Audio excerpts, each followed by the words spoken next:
Hello mga kasari, magandang hapon po sa inyong lahat. Welcome back to my YouTube channel. So, for today's video mga kasari, madaming makaka-relate dito sa ating vlog kasi about utang po yung topic natin. Kung ikaw ay nakakapanood nito at nahihirapan ka kung paano ka makakabayad ng utang, marahil ito ay makatulong sa iyo kahit konti. And sa mga tao dyan na may mga utang, na ayun, nahihirapan na magbayad. So, ito mga i-share ko sa inyo guys ay ginagawa ko rin. Kasi ako, hindi ako perpekto. Ako din po mga kasari ay may utang. Pero kahit papano naman po nakakaraos, nababayaran po natin. Ayan, meron guys paparating. Wait lang. Ayun guys, akala ko may bibili, meron lang palang mga nagsidaanan, mga kapitbahay. So, ang una na nakalista dito guys, kung paano natin check na mababayaran yung ating mga utang. Number 1, be responsible na utangers or be responsible na mangungutang. Kasi guys, kung hindi tayo responsableng mangungutang, ay wala tayong karapatang mangutang. Syempre, dapat maging responsable tayo kapag due date na or before due date, dapat naiisipan na nating magbayad. Yun yung duties natin as mangungutang, 'di ba? Syempre, bago tayo pumasok sa point na nangutang tayo, dapat alam natin yung responsibilidad natin. Nangutang tayo, responsibilidad nating magbayad ng utang. 'Di ba? Maging responsable tayo sa oras ng pagbabayad.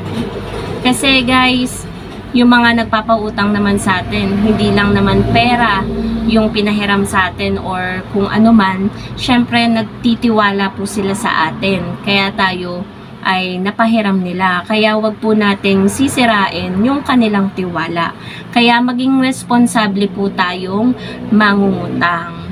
Yun po, responsable. Kapag alam mong may utang ka, dapat nakatatak na sa utak mo na ganong araw or ganong date, kailangan mo nang magbayad. Kasi nakakahiya kung hindi tayo magbabayad sa ating due date. Malay nyo po, kailangan po yan ng nagpautang sa atin, 'di ba po mga kasari? Napahiram naman po nila tayo kapag nung tayo'y nagsabi, so bayaran po natin sila sa tamang oras. So, yun po. Number 2 is everyday po tayong mag-save. Yan. Para tsak po na tayo po ay makabayad ng utang. Kasi kapag everyday po tayong nagsisave, hindi po tayo mabibigla sa oras ng bayaran. 'Di ba mga kasari? Kapag kunwari may utang kang 1,000, kailangan mo mabayaran yan sa loob ng 7 araw. So, araw-araw kang mag-save. Hindi yung sa kung kailan bayaran na, tsaka ka mo bibiglain na, ay, kailangan ko ng ganun kalaki. So, ang hirap kitain or ang hirap hanapin ng ganun kalaking pera.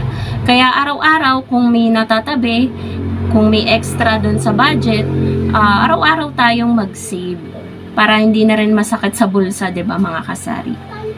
Third is, itry mong i-provide on time yung inutang mo. Ganon mga kasari. Kasi kapag na-provide mo yan on time,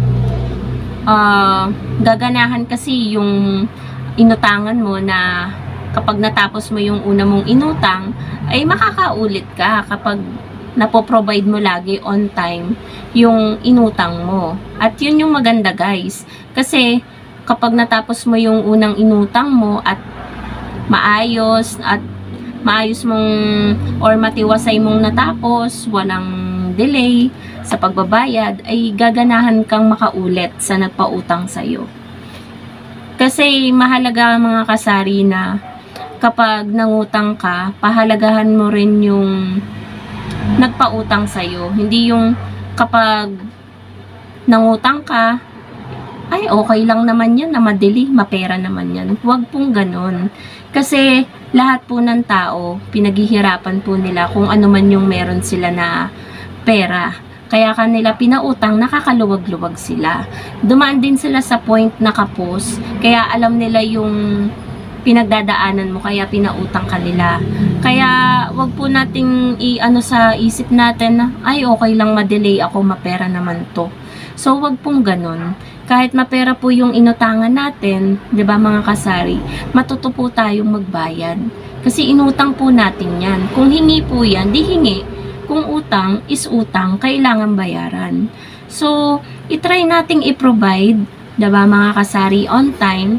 Kasi mas masarap sa pakiramdam na hindi tayo nade-delay. Yung advance guys, yung bayad natin, wala tayong isipin, 'di ba mga kasari? So, ang pang-apat naman po mga kasari, bawasan po natin yung ating mga expenses. Kung gusto po natin na tsak po tayo ay makabayad sa ating pinagkakautangan. Kasi kapag marami po tayong utang, tapos ang liit nung pumapasok sa atin na kita, tapos ang laki din ng gastos mo, ang hirap mag-budget, lalo sa panahon ngayon na ang taas ng mga bilihin, ang mamahal na mga bilihin, 'di ba mga kasari? Kahit gulay ngayon, kahit mga delata, is sobrang pricey na. Kaya matuto po tayong mag-lower ng ano natin, ng mga expenses, 'di ba? Yung mga bagay na kailangan, hanggat may utang tayo, bawas-bawasan natin yung mga hindi kailangan. Padaanin lang natin yung maingay na sasakyan parate na dumadaan. So, bawasan natin yung mga expenses natin. Ang mga bilhin lang po natin is yung mga bagay na kailangan or needs talaga natin. Yung need talaga natin everyday. Pero yung mga expenses gaya ng lagi kang nagko-coffee sa labas, Starbucks, ganyan. 1,000 budget mo kada week. So, bawasan mo. Tigil-tigil mo muna yung pagkakape mo sa labas, ganyan. Kasi, pero, ito, ay hindi sa pangangialam. Guide lang po ito mga kasari kung gusto nyo pong makabayad ng inyong mga utang. Syempre naman po, 'di ba?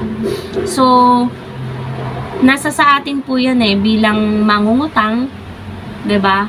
Kung sisirain natin yung tiwala ng nagpautang sa atin or i-maintain natin yung tiwala nila sa atin. Kasi guys, kapag ang tiwala kasi is nasira, sobrang hirap na niyang ibalik. Kahit pa yung taong yun ay gawan mo ng maganda at nasira yung tiwala niya sa'yo, yun yung parati niyang maiisip. Kaya as long as kailangan mong i-maintain, 'di ba, yung tiwala niya sa iyo, i-maintain mo kasi yung tiwala sobrang hirap na guys ibalik. So lalo na kapag usapang pera, talaga mga kasari, walang kamag-anak, walang kapatid-kapatid, walang kaibig-kaibigan, 'di ba? Talagang kahit nga magkakamag-anak, nagkakagalit basta about sa pera.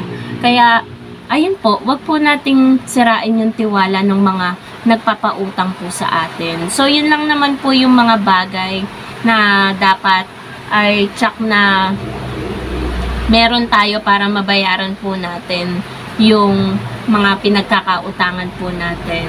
So, etong vlog na to mga kasari ay guide lamang sa inyo. Hindi ko para panghimasukan yung kanya-kanya nating mga utang.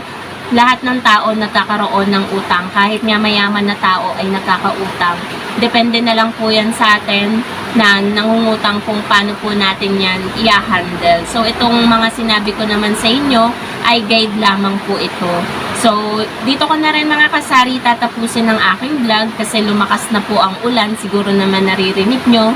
Thank you so much for watching mga kasari and happy selling po sa inyong lahat. Bye guys!